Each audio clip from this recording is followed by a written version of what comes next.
Our tests in life are different. A woman's test in life is material. A man's test in life is a woman. Now, by test, I mean that those are the things that we desire. Men have nice cars. Not because they like nice cars, because they know women like nice cars. That's how it goes. Because men are hunters, and the car is the bait. And a woman comes and says, ooh, nice Porsche. Gotcha, bitch. That's how it is. That's true. Come on now, you go to a woman's house, her house be comfortable as shit. Women love comfortable surroundings, so men get comfortable surroundings. But let me tell you something. If a man could fuck a woman in a cardboard box, he wouldn't buy a house. But that's still not where chivalry got killed. Chivalry got killed by the feminist movement on the magazines that got women going crazy, because women got too much advice about men from other women. And they don't know what the fuck they're talking about.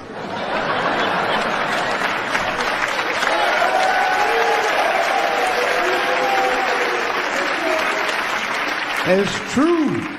I see this shit in the magazines. I don't read them, but I be seeing the cover. I be in the grocery store, fellas, you look at one of the magazines, like, what is this? And they say on the cover, 100 Ways to Please Your Man by some lady. Get out of here, man. Come on. Ain't no 100 ways. That list is 4 things long. Just suck his dick, play with his balls, and then fix him a sandwich and don't talk so much, and everything will get happy. I met these 2 chicks at the comedy club there, and I'm shooting the shit with them, and I say, so what do you guys do? And they said, we're gold diggers. And I was like, what? What, seriously? And straight up, they go, gold diggers. So at that point, it just all went out the window for me. Now I just become like Dick Cavett. I just start interviewing them. I go, how do you gold dig in fucking Cleveland? I go, there's nothing here. Where do you go? And they just go, steakhouses. And it just all made sense. Those old fucking guys who just focused on their career and they're trading in. They just go in there, and they had the whole system worked out where you go in pairs, and then they always want to take them to a Cavaliers game. So you don't go in their car. You drive your own car there. Never drink a drink that you or your friend didn't see him make. And you basically then you get to that level, you're courtside, and then you try to make eyes with the fucking Cavalier guy, and then you fucking ditch them and try to go to that fucking after party. Wow. Fucking riveting. I was going to try to get on my podcast. I lost that goddamn number. I sat there, dude, like for 45 minutes, jaw on the ground. I don't know why. They were just straight up 100% honest, and it was just... And this is why you were on stage. No. This is, afterwards, a little bar there. Listening to the Sluts I was baffled. I thought you I'm sorry. to them in the audience. No, I said at the bar. Oh. I felt like Spider there in Goodfellas. I said I was at the bar. Holy shit, that's hilarious. Why would they just tell you like that? I don't know, but it was awesome. They were proud. We were in Vegas once, and there was this girl, it was me and all these jiu-jitsu guys, and they were all like, the girl was like pretty hot, and she was by herself, and I slowly asked around. I was like, is she with him? No. Is she with him? No. How did she get here? I go, that girl just walked up and started talking to everybody, and he goes, yeah. I go, oh, okay. And then she asked me something, and I go, how much do you charge? And she goes, depends on what you want. And all the guys, like, they stopped, and everybody's jaw dropped, and shit got real. It was like, whoa. Like, I just called her. I go, how much do you charge? And she just stopped. She's like, what are you guys talking about? And I was like, whoa. And none of them knew. None of them had any idea. She was probably thinking for the half hour, when are these fucking idiots going to realize? No one knew. They were all joking around with her. She was feeling their biceps, and they were talking, what's your favorite position? Shit got crazy quick. Dude, I remember one time I was in Vegas, right? And I was doing the improv, and at the end of the show, there was this, just not even a beyond a cougar. What do they call them? Saber-tooth? Like, this chick was like in her 50s, tanned, all wrinkled up. So she Saber-tooth. Yeah, so she fucking shows up, and it's me and this other guy. I don't name names, but he was like older. Tell me what his name is. I'll name him. I don't even fucking remember his name on purpose, right? So we're standing there. And she's talking to him, he's talking to me, blah, blah, blah. And she finally goes, hey, you want to hang out? So we're like, yeah, let's fucking hang out. So we ended up going to O'Shea's, which is like you can play like nickel craps. It's like the biggest fucking white trash place I've ever been to in my life. So we're fucking talking to this girl for 45 minutes. And it's getting boring. So finally she goes to the bathroom, and the older comic looks at me. He goes, Jesus Christ, you gonna fucking make a move on this broad or what? I go, me? I go, I thought you were into her. And he goes, no. And we just like silence. He goes, you want to get out of here? I go, yeah. We just turned around, we left like fucking school kids. I couldn't even feel my legs. I was laughing so hard as we left there. And I actually now have an unbelievable amount of guilt that we left her in the sorriest fucking casino, clearly saying I will blow either one of you, and that wasn't enough. Like she just literally, her pussy bottomed out. Like that was it. That was the over. That's a hit. It just closed up.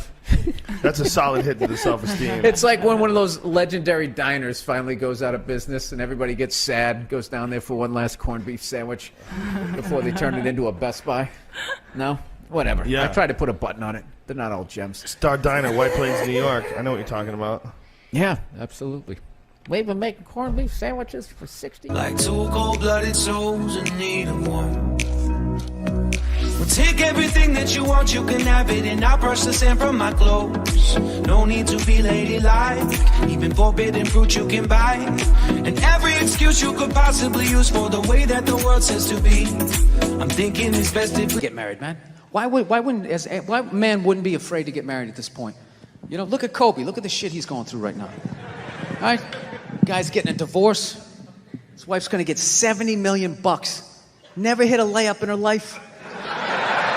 You know, can anybody explain these divorce settlements? Can anybody make sense of these fucking things? Tiger Woods' wife, $250 million.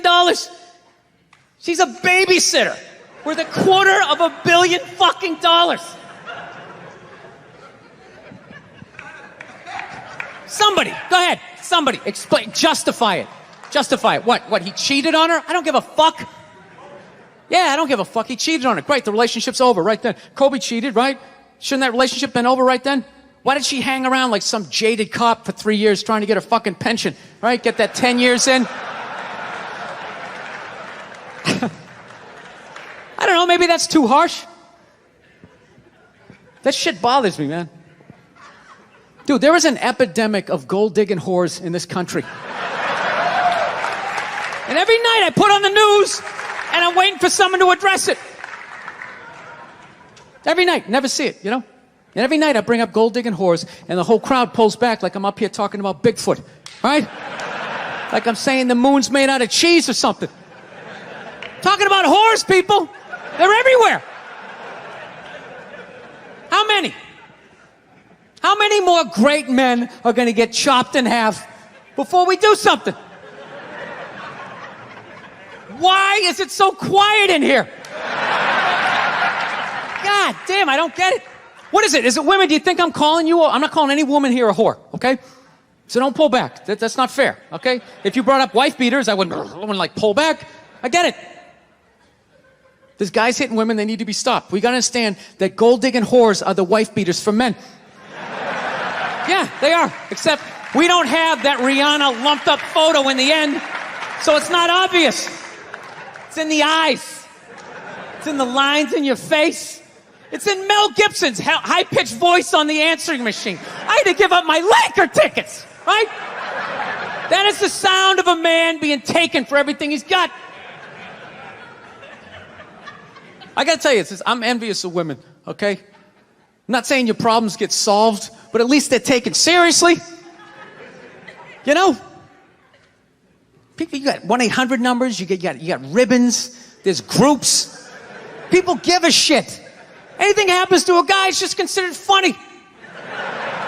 Some woman cut her husband's dick off, threw it in the garbage disposal, and turned it on. People thought it was hilarious. They were, hey, Stumpy! Nobody cares. Do you think if a guy removed a woman's titty and threw it in the dryer, anybody would be joking about it the next day? The entire country would grind to a halt. There'd be a moment of silence. The NFL would have some special colored headband everybody had to wear for an entire month. The most effeminate color they could possibly come up with. All my heroes are going down. Arnold Schwarzenegger, another great man. Another great man. Taken down by that gold-digging whore of a maid he's got. And I'm not saying he's not a piece of shit for doing what he did. It was a piece of shit move. But how come only he got chastised? What about the maid? Why was she called the maid that entire story? She was never called a whore, ever. Just boggled my mind. She knew his wife, first name basis, played with their kids, fucked her husband in their own goddamn bed. That's right down the checklist. First ballot Hall of Fame whore. Right there. Never. Why do you think she hooked up with him? Because of that 1987 flat top he's still rocking? The giant space between his teeth I could put this mic cord through? Or do you think maybe it's all that kindergarten cop money laying around the goddamn bedroom?